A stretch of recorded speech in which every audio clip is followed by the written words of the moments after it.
Finishing এর সাথে কিভাবে একটা কামিজের গলা সেলাই করতে হয়, কেন সামনের গলা পিছনে চলে যায়, কত সাইজ বডির জন্য কত ইঞ্চি চওড়া নিয়ে গলাটা কাটিং করতে হয়, সবকিছু নিয়ে থাকছে আজকের ভিডিও। কমেন্ট ইনবক্স মিলে এই প্রশ্নগুলো বেশিরভাগ আমাকে করা হয়, কিন্তু সবার প্রশ্নের রিপ্লাই তো আমি দিতে পারি না, তাই ভাবলাম যে একটা ভিডিওতে আমি তোমাদেরকে সবকিছু বলে দিই। একটা ডিজাইনার গলা কত ইঞ্চি চওড়া কত ইঞ্চি লম্বা নিয়ে আমি কাটিং করি প্রায় ভিডিওতে আমি তোমাদেরকে দেখিয়ে দিই। তারপরে অনেক আপুরা জানতে চাও যে আপু কত সাইজ বডির জন্য কত ইঞ্চি চওড়া নিব, কিভাবে তুমি গলাটা কাটিং করো, প্লিজ ডিটেলস আমাদেরকে বুঝিয়ে বলো। এখন যে গলার জন্য বক্রমটা আমি কাটিং করলাম সেটা ছিল 40 সাইজ বডির জন্য, যার চওড়া নিয়েছি আমি 3 ইঞ্চি এবং লম্বা নিয়েছি 7 ইঞ্চি। 36 থেকে 40 সাইজ বডির জন্য যদি আমি ডিজাইনার গলা কাটিং করি তাহলে সবসময় চওড়া নিয়ে থাকি 3 ইঞ্চি। 40 এর উপরে বডির জন্য যদি আমি গলা কাটিং করি তাহলে 3 ইঞ্চি 2 সুতো, 3.5 ইঞ্চি বা 3 ইঞ্চি 5 সুতো এমন করে নিই। বডির উপর ডিপেন্ড করে গলার চওড়া এবং লম্বাটা নিতে হয়। আশা করি তোমরা সবাই এই বিষয়টা জানো। আরো ভালোভাবে বোঝার জন্য আমি তোমাদেরকে একটি টিপস বলে দিচ্ছি। একটা মানুষের বডি যতটুকু হবে বডির 12 ভাগের 1 ভাগ হবে গলার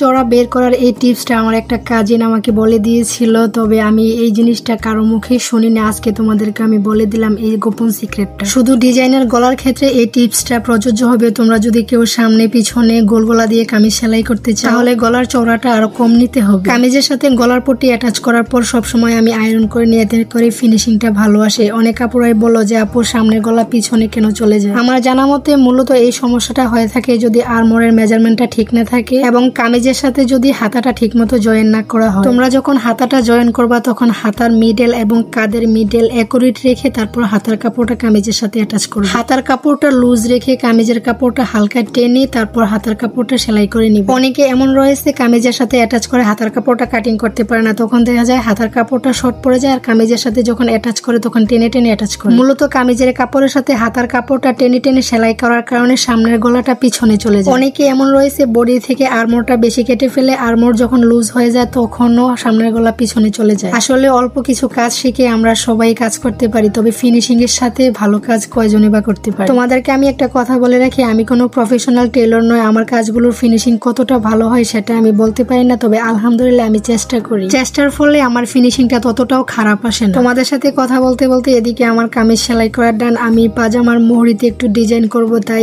এখানে 2 বাজে 4 পাট করে আমি একটু বক্রম নিয়ে নিয়েছি। এই ডিজাইনটা কিভাবে বক্রমের উপর কাটিং করতে হয় অনেকেই জানো, তাই আমি তোমাদেরকে আর দেখালাম না। সবসময় আমি এই ডিজাইনটা পেস্টিং এর উপর করে থাকি, যেহেতু আমার ঘরে পেস্টিং ছিল না তাই বক্রমের উপর আমি করে নিচ্ছি। বক্রমের থেকেও পেস্টিং দিয়ে করলে বেশি সুন্দর আসে, যেহেতু আমার কাছে পেস্টিং ছিল না তাই আমি বক্রম দিয়ে করে নিচ্ছি। পাজামার মোহরি বা কামিজের হাতায় যদি তোমরা এই ডিজাইনটা করতে চাও তাহলে অবশ্যই পেস্টিং দিয়ে করবে, এতে করে ডিজাইনের ফিনিশিংটা অনেক ভালো আসবে। ফুল সেলাইয়ের ভিডিও যদি আমি তোমাদেরকে দেখাতে চাই তাহলে ভিডিওটা অনেক বেশি লং হয়ে যায়, আর এত লং ভিডিও তোমরা কেউ দেখতেও চাইবে না, তাই আমি এতটুকু তোমাদেরকে দেখিয়ে দিলাম যতটুকু তোমাদের প্রয়োজন। ড্রেসটা সেলাই করার পর দেখতে কেমন হয়েছে প্লিজ তোমরা কমেন্টে জানিও, আর যদি ভিডিওটি তোমাদের কাছে ভালো লেগে থাকে তাহলে অবশ্যই পেজটাকে ফলো দিয়ে লাইক কমেন্ট শেয়ার করে পাশেই থেকো। সবাই ভালো থেকো, দেখা হবে নেক্সট ভিডিওতে।